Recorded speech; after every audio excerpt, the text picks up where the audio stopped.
First of all, I want to say kudos. I want to say well done. I want to say kudos for this young lady who has come out to share a story, to share a grape story, to share a survival of this ordeal. Because I tell you, there are many women, many young girls, many ladies who go through this experience and they never come out to say it because they are ashamed, because they are ashamed of the stigmatization, they are ashamed of what will people say, they are ashamed that it might affect them in the future, maybe when they want to get married, they are ashamed, and many of them stay silent, many of them stay quiet. Even when they finally come out to say their story, people still drag them, people still, blame them instead of blaming the person that assaulted them.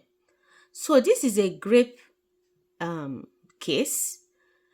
This lady, young girl, from the look on her, she'll be in her early 20s. She's a hustler. She sells clothes on TikTok, and according to her, she's been struggling to get people to buy her stuff, and but she's showing off for her business every day. And that's happens a lot. A lot of us show off our business every day on social media, even when we don't feel like it, because they say consistency is the key. Consistency is the key. As you guys know, I'm a real estate agent. It's not easy. There are sometimes a month we might not see sales. You understand? But we still have to come out. We still have to show for our business, because that is what we do. That is the consistency. You understand me? Owning a business, becoming a business owner is not easy. But that aside, I just want to commend this young girl who was hustling on social media, hustling on TikTok to sell a brand, to sell a product. And she has been taken advantage of by a callous, a worthless fellow. This individual prey on her, seeing her videos and see how she's struggling to make sales. He enticed her with a modeling gig, and he says, "Oh, this gig, I'm going to pay you it's 140,000 naira. I want you to come and model because I see that you sell clothes.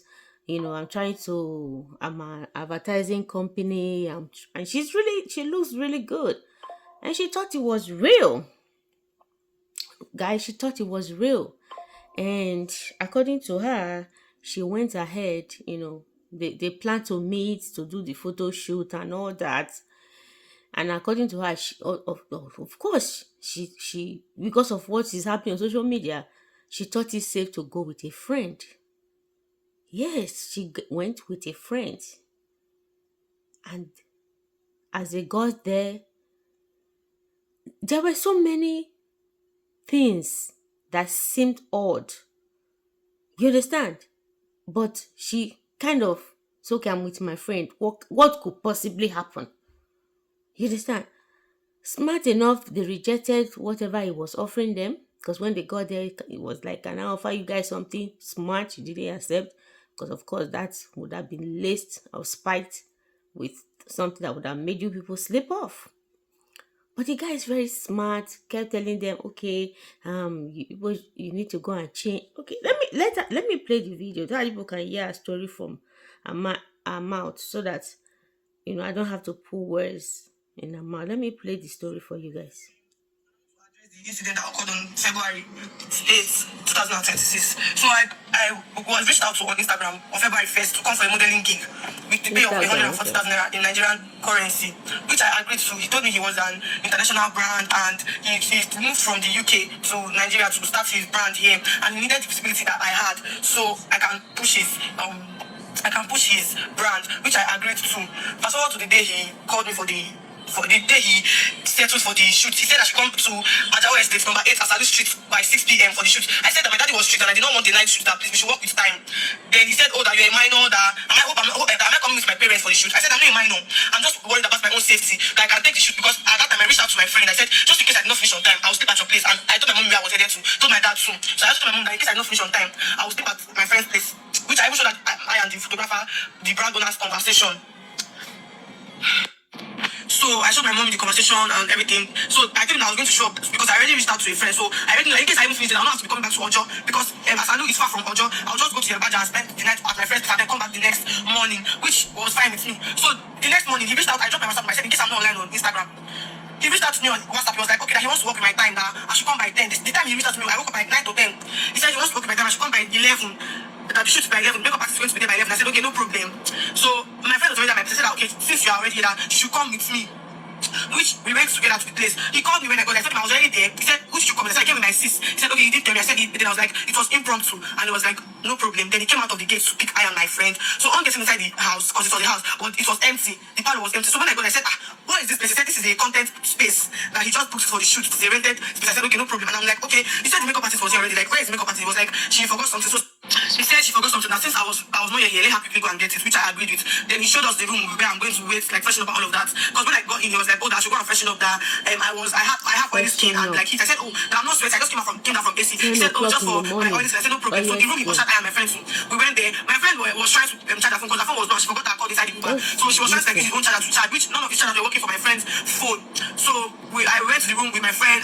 He gave me a robe. He said I should change into it so that when I'm done with the makeup, I'll just move it and put on my feet. So everything will be sweet because I was wearing a round neck like this. So I showered as I was told to do. I got into the room, he offered us water.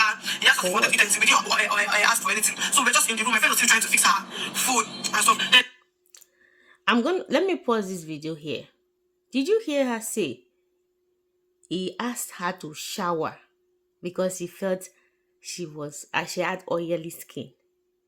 What does the oily skin has to do with her fully showering all her body?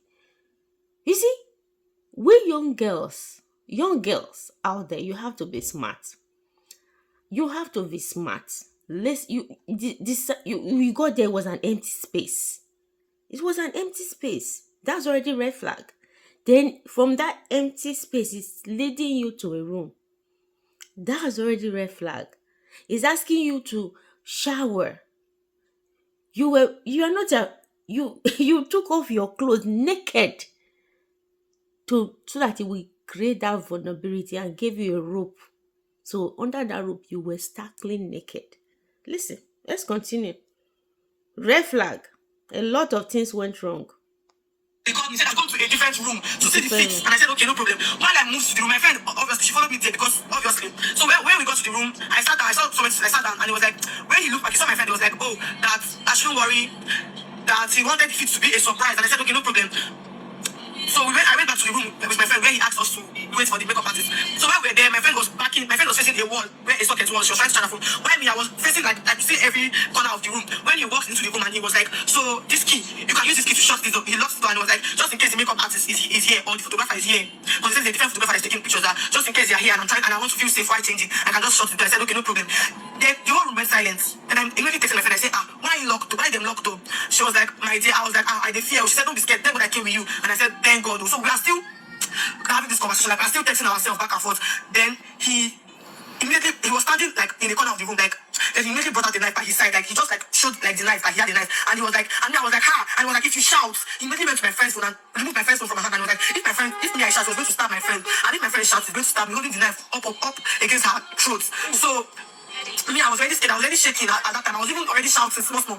But with fear, he would tell me that if I shout that he's going to stab my friend, that he's not joking with us. He ushered us into the bedroom, told us that we should go to the bedroom and undress. My friend was even still doing it slowly because she's still trying to like process if the whole thing was a joke or all of that. He told her that he's not joking with her. He put the knife against his hand, that he was ready to cut himself to show us how sharp that knife is, and any slight plunge to our body that if the person is gone. So me, I was already on my pants in the room, so I just undressed immediately. My friend then undressed. Then he told my friend to go to back to the room and get socks that were on the bed. So at this point, they were which naked. she did as she was told.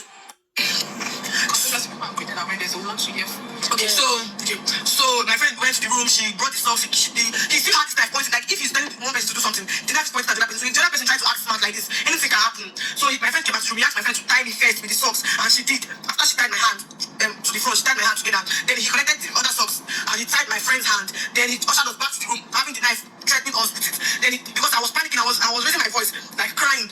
Then he tied my mouth.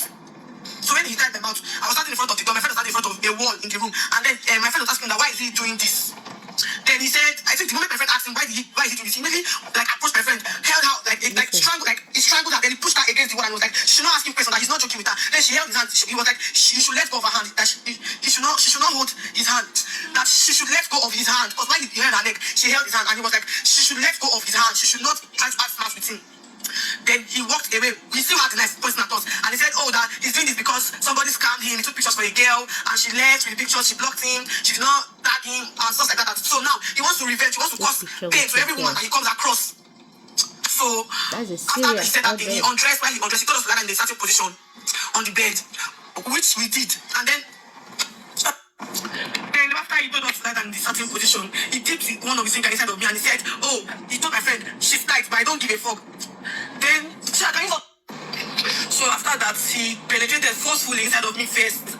While having the knife pointed at my friend, he forcefully penetrated inside of me. Even while I screamed, he moved the knife closer to my friend and said that I should not play with him, that he's not joking with us. Then after he did that with me first, he went to my friend, still no protection, no anything, still like that. He penetrated forcefully into my friend soon. After doing that, he told us to change position. We should lie in a different position. And he came back to me, firstly penetrated into me again. The same way he went. If he's on my friend, he will point his knife at me. If he's on me, he will point his knife on my friend. Then after he met my friend, he came back to me, and then after I was the last person, and then he poured his refuge on my outer public area. And then after that, he told me to stand up and hold my nose because I was having panic attack. That if I should die here, nobody's going to hear, nobody's going to tell our story. That is the end of it.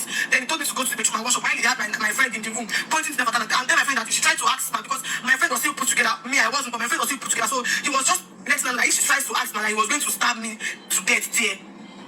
And if I did the same thing, so I told him to go to the washroom, the bedroom, and go and wash up, which I did. I washed up. When I was done, right? I came back and I told my friend to also go and wash up. Then while we had dressed finish, she collected our phone. They told us to unlock our phone, unlock everything, like all the private this thing. Like if you want to go to your private snap, you put password, told us to unlock it, and he dropped every one of the private snap on this and me and my friend's phone. And then while he was dropping my friend's phone, he told my friend that I'm taking this for my personal pleasure. So after, even while he was dropping it, he took time. He told us that we should sit down there and wait until he was done dropping everything. Then after that, he told me that I have a little audience on the internet, that if I try to speak up, that he's going to post it everywhere and he's going to tarnish my image. Now, even if he doesn't do it now I might just be, maybe when I'm bigger, that I might just be thinking that life is better for me, and he'll just pop out of nowhere and release everything on the internet. So me, I was very scared. I didn't want to talk because I was very scared. So he chased us out of the house, still having the knife at us. He chased us out of the house. So when we got outside, there was nobody there. It's on a Sunday. We left there around 3. Like let's say 3 houses, 3-ish. So there was nobody in the street, like probably people at church or anything, maybe resting. The street was not, it was desert. So everybody, my name is Fangs, and I want to address the incident that occurred on. Okay, so that's our story. At knife points, she and her friend were graped. It's a traumatic experience.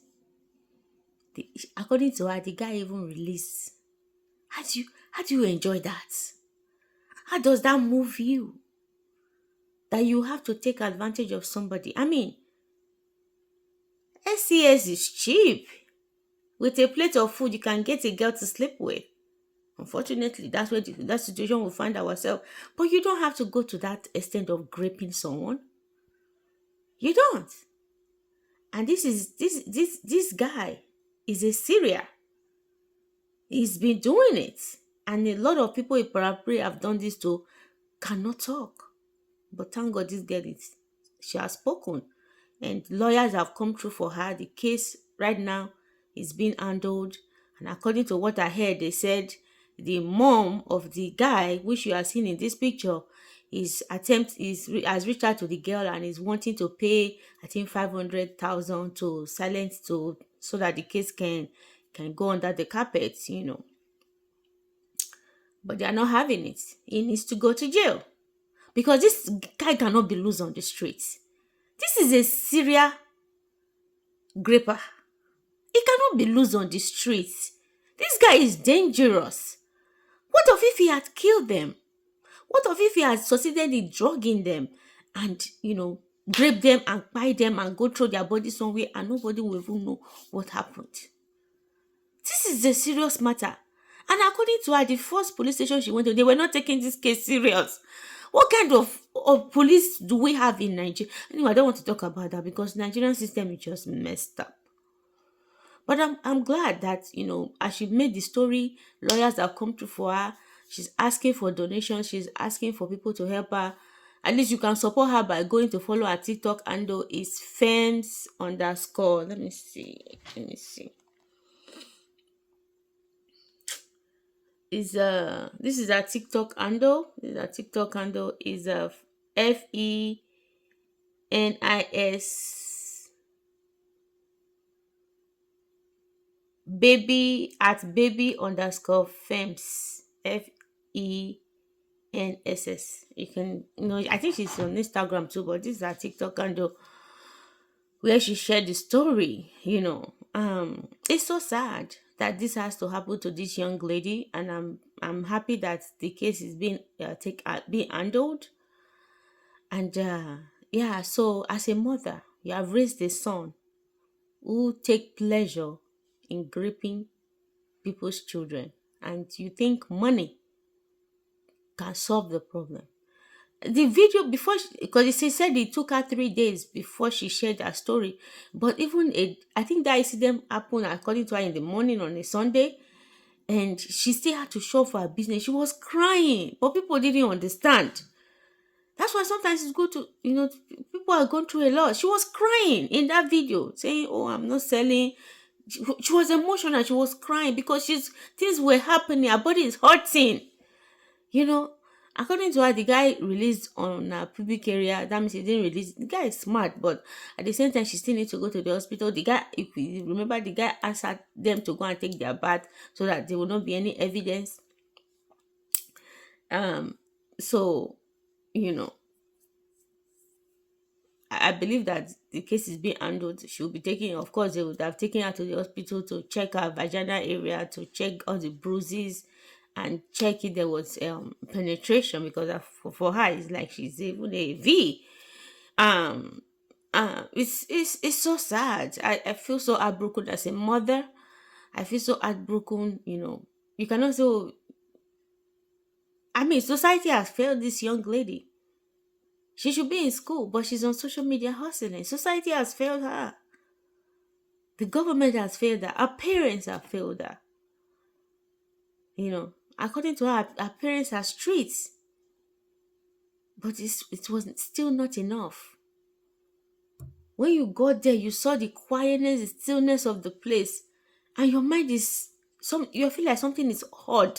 Somebody's telling you to go into an inner room to go and change. You got there at 10 o'clock in the morning. What sweat is telling you to go and take your bath so that you can be naked? Probably even have cameras in those rooms. This is a serial person. He should not be on the street. He should not be on the street. He should be locked up.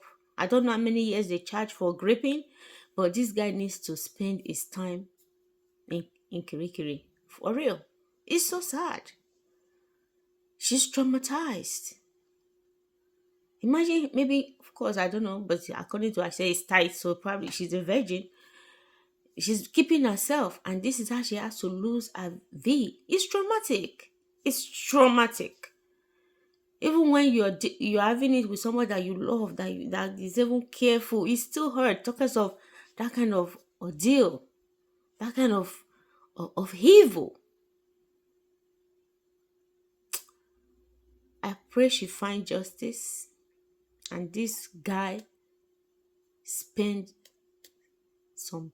I don't know. They will not, because it's Grape. They will not say the rest of his life, but some chunk of his life locked up. Does not deserve to be on the streets. Because if this kind of person is loose on the street, then our young ladies are in trouble. And many of them are out there. Praise. They come into your social media handles, going to your DMs, soliciting business. Be careful out there. I just sharing this story so that you, as a young lady, you as a married woman, you as a content creator, as someone that create content on social media, be careful out there. We cannot overstress the carefulness that you should be careful out there. It's a wide world where we are in. I know that you want money, you want to hustle, but at the same time, don't let people take advantage of you. Be smart, be street smart. You understand? Be street smart. Listen to your mind, listen to the warning signs. Even you bringing your friend was still not safety. That's to tell you that the fact that you brought your friend was not safe. You could have gone with a guy. He brought, maybe if you had seen a guy, that would have, that would have, you know, probably you wouldn't have gotten to that point. But it's so sad. It's so sad. Because the reason why this is so dear to my heart, because I have experienced it as well. When I was in secondary school, I think I was in GSS 3 at that time. And I was trying to change from school clothes to lesson clothes. Somebody just came from my back and held me. And he just said it straight. Say, I want to fuck. Are you mad? I want to fuck. You don't know where a shower house day? You want to fuck. I fought with everything I had, because when I realized he had nothing on him, he had no gun, he had no knife, he had nothing, I fought with everything that I got.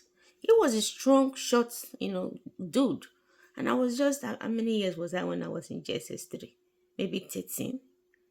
I fought with every strength that I had. He held my neck. He said, I will strangle you. I said, I rather die. Other than I die, if it's today that God wants to come into heaven, let it happen. But you see, only you are not going to get access to me.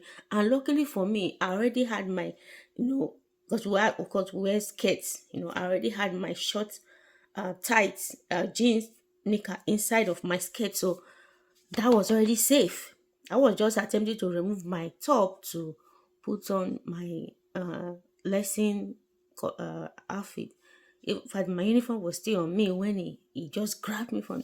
We fought to the ground where I was struggling. He was holding my. He said, I will kill you. And we were surrounded by bush. If I had screamed from now to tomorrow, nobody would have heard me, because I went to a private corner where I thought I would be. I'm protecting myself from, because my school is all girls school. But I don't want other girls to see my nakedness, and I went to a secluded place, and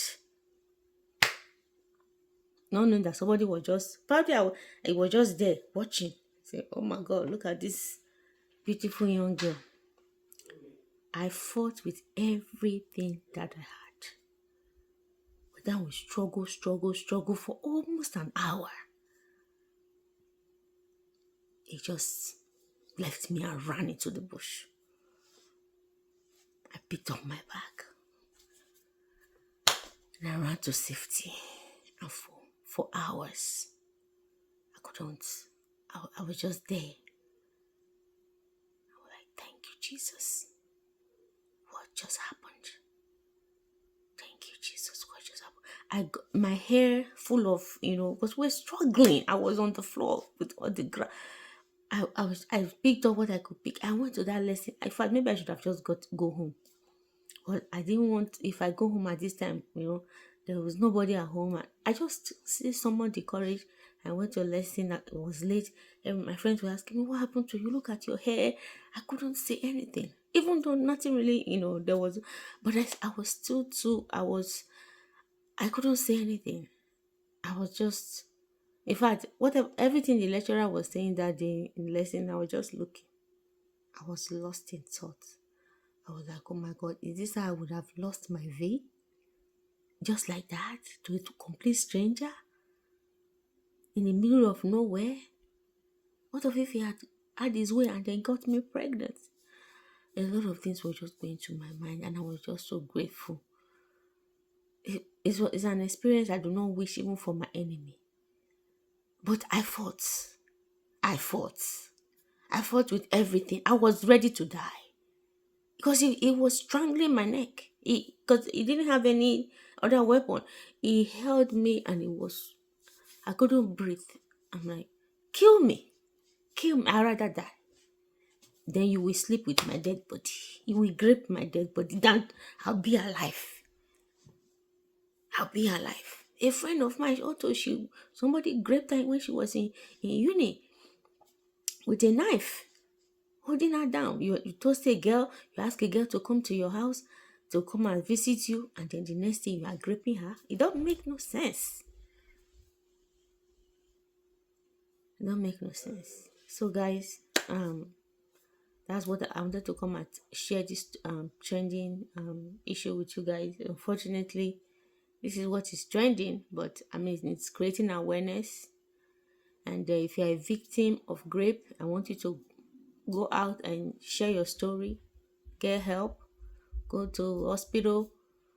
The last thing you want is to be pregnant by that kind of situation. Flush yourself, take care of yourself, make sure because the last thing you want is to be carrying a child of a rapist. That's the last thing you want in your life. So let's be careful out there, you know, and God bless you. And if you haven't hit the subscription button, please hit the subscription button when I upload videos so you'll be the first to get notified. And I'll see you guys very soon. Stay blessed and be safe. Bye bye.